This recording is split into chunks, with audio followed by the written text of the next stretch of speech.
안녕하세요. 저희는 해방철학 22학번 임혜진, 23학번 김세린입니다. 인종물리. 안녕하세요. 물리학과 학생회장 20학번 김재현입니다. 안녕하세요. 저는 2학번 물리학과 부학생회장 정유연입니다.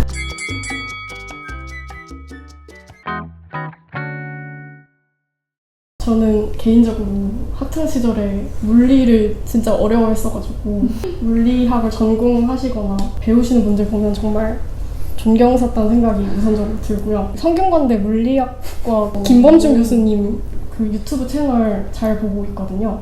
근데 그 교수님 말씀하시는 거 보면은 철학이랑 물리학이랑 어느 정도 좀 비슷한 면이 있다라는 생각도 들더라고요.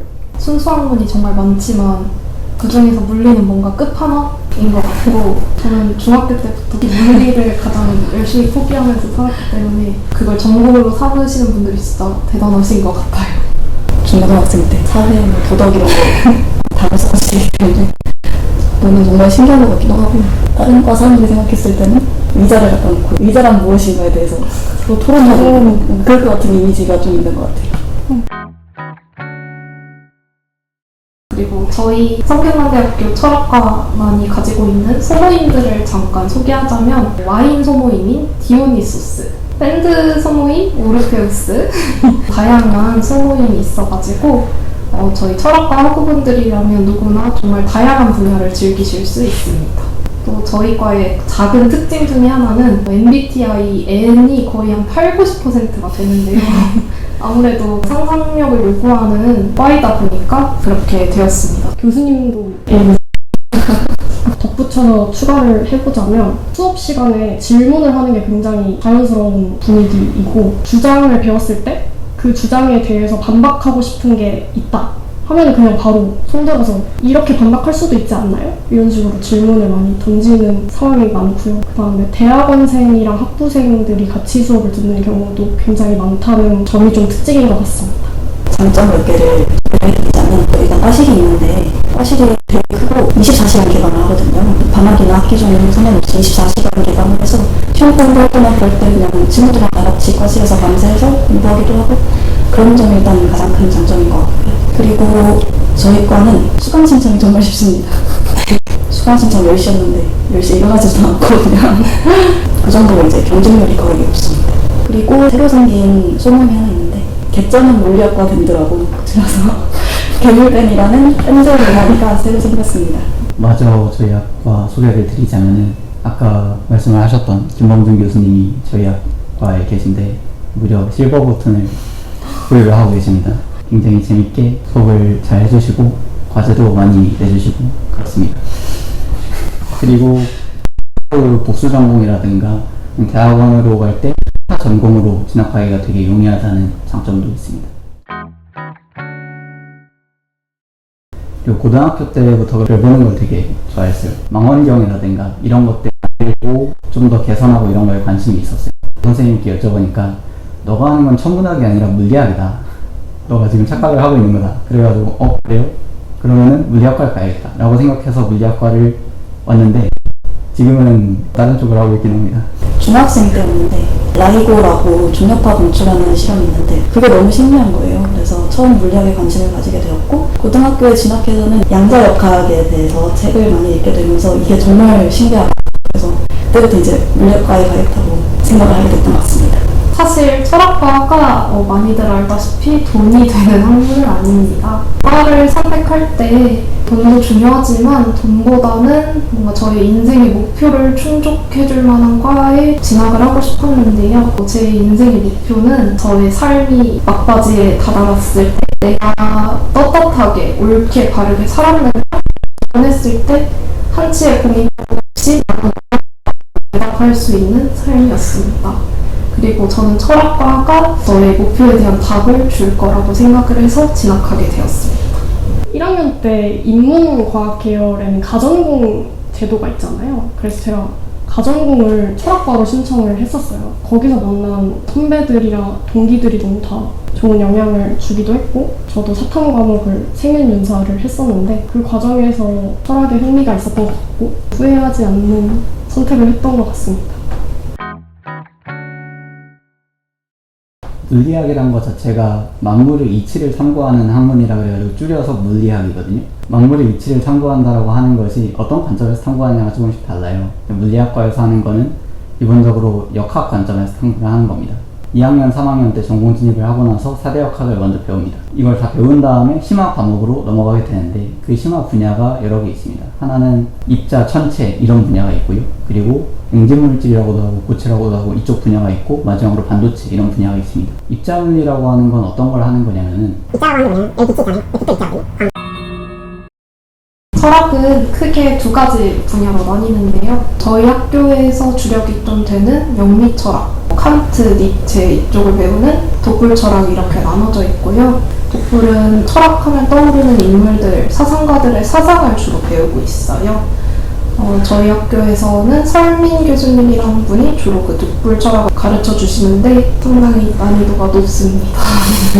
그리고 영리철학 과목 중에 제가 좀 인상 깊게 들었던 건 분석철학인데요. 진짜 말 그대로 분석하는 방법을 배우는 학문이고 질문에 대한 답을 찾아가는 학문이라고 저는 생각이 듭니다. 좀 인상 깊었던 주제는 무엇이 나를 나이게 만드는가에 대한 답을 찾아가는 질문이었고 그게 좀 인상 깊습니다. 대학원을 가장 많이 갑니다. 대학원을 간다고 다 학교에 남는 건 아니고 박사를 따고 나서 취업을 하기도 하고 취업을 하게 되면 연구를 주로 하게 됩니다. 학부를 졸업하고 바로 취업을 하는 경우도 있는데 삼성전자 쪽을 가장 많이 가게 됩니다. 고체라든가 반도체 이쪽 분야 같은 경우에는 직접적으로 연관이 되는 분야이기 때문에 메인 진로가 되고요. 그리고 예상외로 입자물리 쪽도 이쪽으로 많이 가게 됩니다. 그거에 대해 자세히 궁금하신 분이 계시면은 물리학과 학생회장 쪽으로 연락을 떨어주시면 상세하게 설명을 해드리겠습니다. 철학과 같은 경우에는 대학원을 가서 더 깊게 연구를 하시는 분들도 계시고요. 그 다음에 로스쿨 진학을 위해서 이제 준비를 하시는 분들도 굉장히 많고, 이제 복수 전공을 해서 가시는 분들도 많고, 다양한 진로가 있는 걸로 알고 있습니다.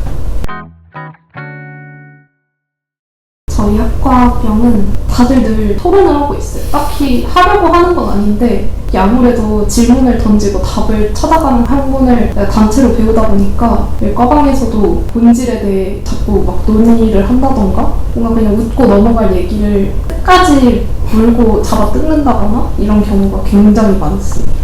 술자리에서도 뭐 게임 논쟁이라든지 그런 거에 대해서 좀 논리적으로 이렇게 얘기를 주고받는 것 같고요. 논리적으로 모순이 되는 이야기를 하면 그거를 자꾸 갖춰주게 되더라고요. 저희도 물리학과끼리 있을 때 좀 전공병이 발현이 되는 경우가 많은데 물리학과에서 쓰는 용어 중에 인터랙션이라는 말이 있습니다. 상호작용을 한다라고 얘기를 하죠. 모든 걸 인터랙션을 붙여요. 예를 들어가지고 그냥 친하게 지내라 이러면 되는데 친구끼리 인터랙션이 좀 활발해야 되지 않겠냐 이런 식으로 말을 합니다. 그리고 2024학년도 물리학과 학생 이름이 보손이거든요. 보손이라고 하는 말은 물리학 용어예요. 보손이라고 하는 걸 설명을 하면 좀 길어질 것 같은데 길게 할 테니 알아서 편집해 주십시오. 입자 종류가 두 개가 있습니다. 보솔량이 있고 셀륨량이 있습니다. 셀륨량은 전자학교 때 셀륨량이 하고 고등학교 때 나온 사이트 사회에서 셀륨량이 합니다. 모두 같이 가자 이런 의도에서 보손으로 지었거든요. 문제는 뭐냐면은 딱 들어보셔도 알겠지만 이게 학과병이에요. 딴 사람들은 뭔 소리인지 들어도 알지를 못해. 근데 우리는 우리끼리 아씨 재밌다 이러면서 놀고 있단 말이죠. 이런 학과병이 또 있고요. 철학과랑 마찬가지로 과실에 모이면은 토론을 해요. 이상한 논쟁을 가지고 왔는데 쓸데없이 물리를 넣어요. 예를 들어서 야구바따를 든 오타니와 격투기 선수가 싸우면 누가 이길까?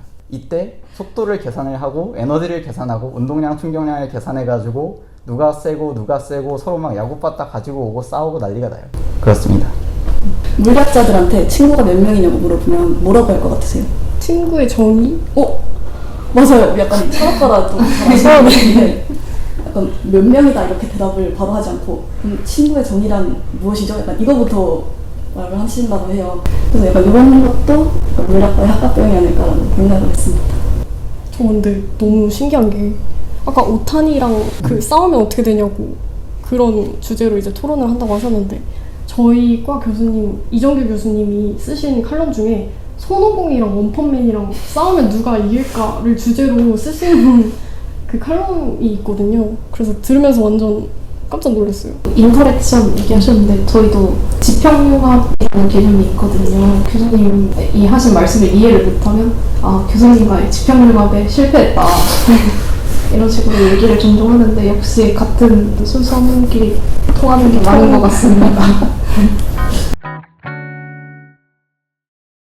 저는 윤리학 쪽에 정말 관심이 큰데 저희 학교 철학과는 윤리학보다는 좀 더 뭐 분석학, 논리학 이쪽에 초점이 맞춰져 있다 보니까 뭔가 제가 원하는 걸 모두 그 독불 쪽, 윤리학 쪽 커리큘럼이 부족해요. 그래서 다시 돌아간다면 그쪽이 조금 더 강한 학교의 철학과를 선택할 것 같지만 이게 널리 퍼져서 저희 학교 철학과에 막 독불 교수님도 새로 오시고 하면 다시 선택하지 않을까. 저는 반대예요. 저는 오히려 약간 독불 쪽에 흥미가 있다고 생각해서 철학과에 진학을 한 건데 영미철학을 배워보니까 그게 저한테 조금 더 잘 맞고 거기에 좀 더 흥미가 생겨서 저는 다시 돌아가더라도 성균관대 철학과 올 것 같습니다. 저도 다시 성균관대 물리학과에 올 것 같습니다. 왜냐면 저는 이제 전체물리 쪽에 이제 꿈을 가지고 지금도 학부 연구생 생활을 하면서 연구를 하고 있는데요. 이게 생각보다 제 적성에도 잘 맞고 교수님도 좋은 분을 만나서 지금 재미있게 연구를 하고 있기 때문에 저는 제 선택에 후회도 없고 다시 돌아가도 감사하게 올 것 같습니다. 저 같은 경우에는 제가 돌아갔을 때 다시 성균관대 물리학과를 선택할 것인지랑 일반적으로 물리학과를 추천할 수 있겠는지를 답변을 드리고 싶은데 제가 돌아가도 당연히 선택을 할 겁니다. 저는 지금 원래 물리학과에 온 이유랑 좀 다른 분야를 하고 있긴 해요. 하지만은 이것도 재밌더라고요. 그래서 저는 후회 없습니다. 그리고 일반적으로 추천할 수 있겠느냐? 물리학과는 굉장히 넓게 배워요. 그리고 기저에 있는 것들을, 근본에 있는 것들을 배우게 됩니다. 내가 확실하게 이공계 쪽이긴 한데 어떤 걸 할지 잘 모르겠다. 그러면 물리학과에 일단 오시면은 학부 때 물리학 수업을 들으면서 여러 가지 섭렵을 하고 대학원을 진학을 하거나 아니면 그 후에 취직을 하거나 할 때 더 잘 맞는 분야를 찾아가지고 갈 수 있을 거라고 생각을 하기 때문에 고민이 되시는 분들께 기꺼이 추천을 드리고 싶습니다. 고맙습니다. 입자 종류가 두 개가 있습니다. 보손이라는 게 있고 페르미온이라는 게 있어요. 페르미온이라고 하는 건 전자 같은 것들을 페르미온이라고 얘기를 하고 고등학교 때도 나오는 파울리 베타울리에 적용을 받는 걸 페르미온이라고 얘기를 합니다. 보손이라고 하는 건 파울리 베타울리에 적용을 받지